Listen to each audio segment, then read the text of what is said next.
Today we're going to talk about season 3, episode 9 of The Summer I Turned Pretty. I wanted to get my thoughts out. I haven't really been reviewing any of the episodes because it doesn't really fall under nostalgia TV, although I did make a video about how I think it will become nostalgia TV someday. That show, Summer Turned Pretty, which I stand by. But even though this is a departure, I just wanted to make a video about it, so I'm just going to make a video about it. And I haven't watched any other reactions to this episode yet. I like to watch Trophy Reacts. He's been doing an episode, like watch-along reaction series for this last season, and his are really fun. So I'm going to watch it after. But I want to talk about why episode 9 was a fail. And I think it kind of does actually relate to nostalgia TV in a way, because it's like a metacognitive thing, right? Like, as part of the storyline, I don't think episode 9 fails season 3. I think it makes total sense, the trajectory that they're on. But I think it's funny how when you're watching a show and it releases episode by episode like this, like shows used to, there can be such a departure between what fans think and what showrunners depict. And I think that'll be fun to talk about today. So let's talk about episode 9.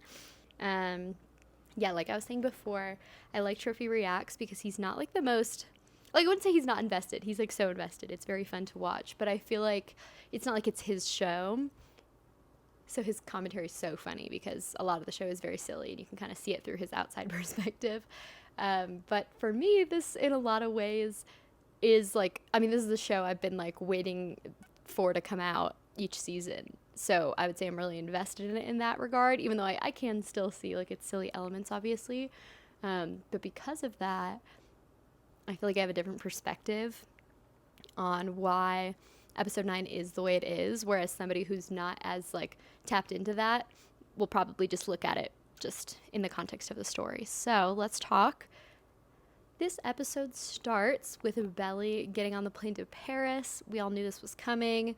When I was listening to different podcasts about this episode, like preview, everyone kind of anticipated that she wouldn't say anything to Conrad, and she didn't, and I think that was the right choice. Again, narratively, it makes sense. They're kind of the will they won't they think keeps getting pushed off. Some of the, I guess, seemingly like plot holes of the show being that someone could be with 2 family members. I mean, there's just no getting past it. It just is always coming back up. And because of that, the only way for her to end up with Conrad is that she has some time apart from both of the brothers, thank goodness. So I was very excited to see her get on the plane to Paris. Then the episode takes a bit of a weird turn. Conrad finds out that the wedding didn't happen, immediately ditches his flight. The amount of missed flights in this episode is so stressful, and like the whole season. Like, again, talk about plot holes. I'm like, whatever, it's fine, I don't care, suspend disbelief. But there are a lot of missed flights, a lot of paid for flights that do not get taken. Very stressful. So basically, I only watched episode 1, so I should have watched it again to review, but you'll get the gist. He goes back to find Jeremiah to like help him, I guess, which feels like the natural thing to do, even though he is greeted with great disdain by all of the other cast members. I was just thinking, like, I was talking to one of my friends about it, and he's basically this whole episode getting blamed for ruining the wedding. Jeremiah's very upset, and so everyone is comforting Jeremiah and blaming Conrad for the wedding getting called off, which is so weird because, again, I know this is not real life. I get it. It's nowhere near real life. In real life, though, if somebody the night before, like, my wedding told me that they loved me, like, I wouldn't really care. Like, like, maybe you'd feel sad or you'd feel a little uncomfortable or blah, blah, or awkward. It would have no bearing in, like, calling off a wedding. You call off a wedding because you don't want to marry the person you're marrying. You don't call off a wedding because of really any other reason. Like, do you know what I mean? Like, in terms of, like, he didn't cause the wedding to not happen. He was just, I don't know. I'm guessing maybe I'm being too biased and too sympathetic. It's again a weird plot choice that they have him wait like 4 years to tell her how he feels. That does kind of suck, and I do stand by that. That's not like the best decision. But 2 people who want to get married would get married either way, and so I don't get why they're so mad at him, yelling at him the entire episode, and they already yelled at him all of last episode, and all of like the fans which again, maybe in like my algorithm, it's mostly people who want Belly and Conrad to be together, but everyone's just like, every episode Conrad is like so distraught and everyone's yelling at him and making him feel terrible about himself the whole time. So yeah, spoiler alert, that will happen again in this episode. It is, as it has every single other episode this season, which just like kind of sucks. Like, here's what I want to get into about why this episode is a fail. When this show is being made, there's no way that the showrunners or whatever, Jenny Han, other people, writers, would know exactly how fans were going to receive it. Maybe they sort of anticipated this. Like, they obviously want fans to kind of be on Team Conrad right now because he's the one that she's going to end up with, in the same way as when I was watching season 2. I was still staunchly Team Conrad, and all the videos I would see were everyone saying, oh, now I'm Team Jeremiah, right? Like there's kind of a shifting in the fan base that I do think the showrunners are responsible for. They're trying to curate like certain images of their characters to kind of keep the drama going. However, based on how the show was being written this season, it seemed like they had no idea how sympathetic everyone would be towards Conrad. Or maybe not that, because again, we see all these private moments in his head. I think they knew we were going to be sympathetic. I think they didn't know how bad we were going to take the Jeremiah character. It's wrapped up in a few different things, but mostly, there's like a whole cheating scandal. And again, I think the showrunners knew this would be contentious. Did he cheat? Did he not cheat? Da-da-da. But it's like more than that. It's also the rest of his character, I feel like, is kind of depicted as just like a little bit like cringy or whiny or irresponsible. Like, I think the charm is gone. For me, it was never really there, so it's hard for me to like know if that was an intentional choice from the writers. Part of me thinks like it's not. Like, they want us to still see him as like lovable and sweet, and we feel bad for him, and it's like, that sweet golden retriever person that you can't help but feel sorry for and like want to help. And that's just not the sentiment that I've been seeing with all of the stuff that the fans post and things like that. So that's kind of like the meta side of it, of like, oh, people watch a show week by week and then they make a bunch of Instagram reels or TikToks or whatever people do about it, and then there starts to be like this whole other discourse that's outside the show. And the one that I've been seeing is just, Jeremiah's the worst. Ugh, we hate him, he's evil, here's all the reasons why he's toxic, blah, blah, blah. Which I'm sure happened last season with Conrad. Maybe I just wasn't quite as tapped into that. I do think the show's a lot bigger now than it was. I think it's been gaining popularity. But the fact that this whole episode, and really a lot of this season, hasn't had a lot of Conrad in it is interesting. This episode in particular feels like, wow, they missed the mark, because Belly continues to sort of not like be indifferent towards Conrad, but again, there's no communication with him. Understood. She does communicate with Jeremiah. Jeremiah tells her something to the effect of like, you need to come home right now, and like, I need you to be here. And she says, no, I'm gonna take care of myself and do my own thing. He's like, don't you ever call me again. Like, it's literally being the worst. Like, it's so weird, because it's like, I feel like now, had the writers known what they know the fans' reactions would be, they would have him be a lot sweeter and just be so heartbroken. Like, again, I feel like a heartbroken character is something that fans can get behind. Like, that whole, like the yearning thing that all the fans love about Conrad. Jeremiah's just like angry and just like, don't call me again. And we know he's hurting, but like, why would you portray one of your characters so poorly and then have all of the other characters be comforting him? This was the big one. Fans have been waiting for Steven to find out that Belly was like cheated on, and his reaction was like pretty subpar. I think they were trying to again clean up the plot of him also being a cheater, by saying, oh, Jer's been giving me such a hard time when he's the one who also cheated. Okay, but that's your sister, and you're very overprotective of her, and you've been yelling at Conrad for treating her so terribly. What? Like, in what way is confessing your love to someone before their wedding the same thing as, like, getting with somebody else behind their back? Like, they're not the same. And so I think it's, supposed to be our way of seeing that the characters are endeared to Jeremiah. They don't want to hurt him. they kind of want to protect him.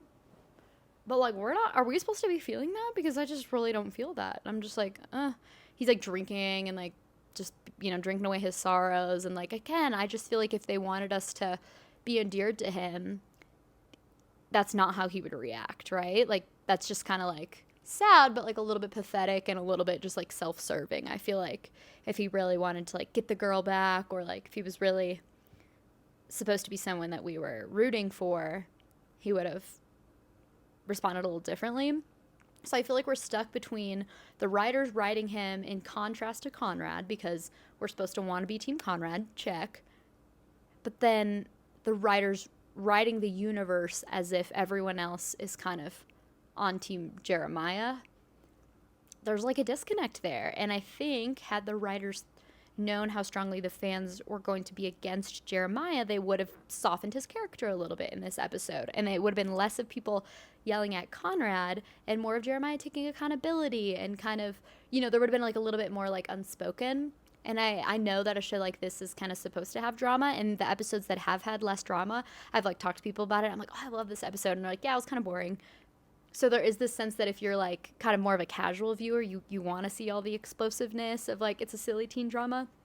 But in terms of it being, like, a well-crafted story, I actually think having Jeremiah have a subtler reaction and, him kind of trying to brave it would be way more interesting and would make the story feel more comfortable to watch. Right now, it's just, like, getting angry at the screen. Why is everyone helping him and crying with him when the whole reason the wedding is off is because of him, right? Like, you can't really blame somebody else for your relationship not working out. Like, that's up to you. And you can feel bad for him if you think, like, no, it was more Belly's call. She's in love with somebody else. That sucks. But that really didn't feel like what they were mad about. I feel like they were just mad at Conrad. And they're like, oh, your brother sucks so bad, Jeremiah. We feel so sorry for you. I just don't like that. And as, like, a viewer, it just didn't feel right from what I've seen with the rest of the show. And it reminds me of, like, older shows where the episode releases were more stretched out. We've talked about Dawson's Creek a lot, and it's hard not to compare it to The Summer I Turned Pretty. Whereas, like, as it was coming out, there definitely were still people that were, like, Team Dawson. But increasingly, like, there weren't. And I think maybe it was harder for the writers to catch up to that and to notice that people were so, like, for Joey and Pacey and so against Dawson. And there were just so many times in the show where it felt like they weren't writing to that. Like, they would just be, Dawson and Joey are soulmates. I'm like, why do they keep saying that? Like, they keep acting within the universe, everyone is Team Dawson. Like, they know that that's what it should be. In the, universe of watching the show, the metaverse, I don't want to get into that. No one really, I don't think, felt like that. Like, it kind of just felt like that was her childhood friend, and they would call each other soulmates for some reason. So it's a weird thing when you release episodes and space them out. I think it's smart in terms of marketing. Like, you get in lots more content, and I could see that, there's a buzz for a longer period of time, especially for a final season. Like, you don't want to just have one giant release and then it fade into obscurity. So I get it, and I do kind of like the episode releases, but this week felt, wow, they filmed this a year ago, like, for sure. Like, it was not what the fans were hoping for. Some of the other details that made me think this, yes, Jeremiah and his behavior. Belly in Paris was something that I think a lot of fans were excited about because it was going to be something different than her being, like, a college student getting married, which, again, I feel like that storyline was very Belly and Jeremiah. It was very them kissy, hugging, we're going to be together forever, we're best friends, da-da-da. The show didn't want us to really go along with that, right? We were supposed to see the cracks in the foundation, but because all of the characters in the show were so bought into it, it was like, when's this going to be over? Like, it just felt kind of fake. It felt like you weren't that invested in it because you knew it was going to end, and therefore but yet they spent so much screen time on it that it was like, let's get through this whole wedding teenager thing. Like, let's just move on from that. That means Belly going to Paris. Like, kind of, if you read the books, you kind of know that's the trajectory, is that she was going to go study abroad. She gets to Paris, and it's boring. Nothing happens, right? Like, it's cute. She meets her friends and it's all set up for next episode. And I do think that's great. I think setup is great. I'm not trying to say, like, oh, filler episode or whatever. I don't think it was a filler episode. I just think it was not, in the wake of episode 8, it did not provide what I think most of the fans were looking for. I think most of the fans wanted some kind of little connecting point for Belly and Conrad. And I think they wanted Belly to, kind of be embracing the new, and we just didn't quite get that yet. We're gonna get that in episode 10, and then episode 11 will be like the fruition of it. But 9, they spent so much time worrying about cleaning up the Jeremiah Belly storyline, which most of the viewers at this point are so over. They didn't need to do that. If they had moved right on from it, everyone would have been fine. In fact, it would have been preferable. So I just think that's interesting that I don't think there's any way the writers could have known that, but it felt so glaringly obvious when I was watching. Like, oh man, this episode kind of sucks because it's just not doing what the fans want it to do, even though in the context of the story, it obviously works and will set up a good episode 10, I'm sure. But yeah, I think this is why it's so interesting to analyze shows, because I haven't seen a lot of stuff about episode 9 yet. I'm sure I will see more as more people watch it, but the few things I have seen are just people being like, oh, like, what a waste. Like, oh, I woke up early to watch this and this was kind of lame. And I totally felt the same way. But I didn't really know why, because again, like, storyline-wise, it made sense. And it wasn't really because, oh, Belly and Conrad weren't together. I know they're not together yet. Like, I wasn't expecting them to be together yet. I didn't even really care if they had too many moments together. But it's more like this weird feeling when you're watching a show and what the characters think is not what you think. It's like an uncomfortable feeling. I don't know. Something about it is not fun to watch. Whereas that's very different from when, like, we don't like Jeremiah and we can tell that the show is kind of like putting him in a bad light and highlighting Conrad in a good light. That feels fine, right? Like them just kind of like changing our trajectory of something and we're like on the right track. What doesn't feel fine is when they're talking about how great Jeremiah is and we're like, oh, I don't agree. It's almost like the show is like missing something or there's just some kind of disconnect. And I find that so interesting. Like a narrative, I guess you're supposed to kind of trust the author to take you where you need to go. And I think the show does an awesome job of this for the most part. So I don't want to like highlight this episode and be like, oh, it's so bad, because I love the show. And I would make a video about every episode, but other people already do that much better than me. This one in particular, I had something to say about because I think it has to do with how we analyze television shows without even realizing it, and why maybe this is something that will always be a part of TV. It does feel like it's a lot less likely to happen when we watch things all in a row, all at once, and just kind of boom, boom, boom, like we tend to do with big episode or big season drops.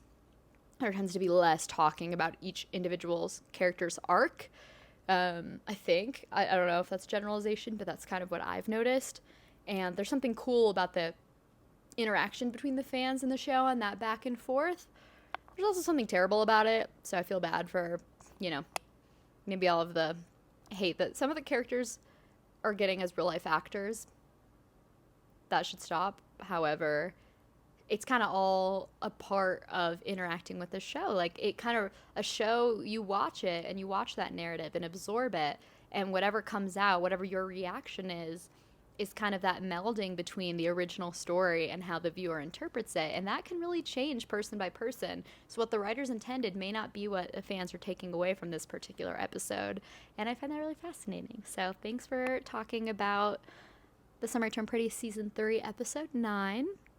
Maybe I'll make more episodes about this kind of thing, but as for now, see you later.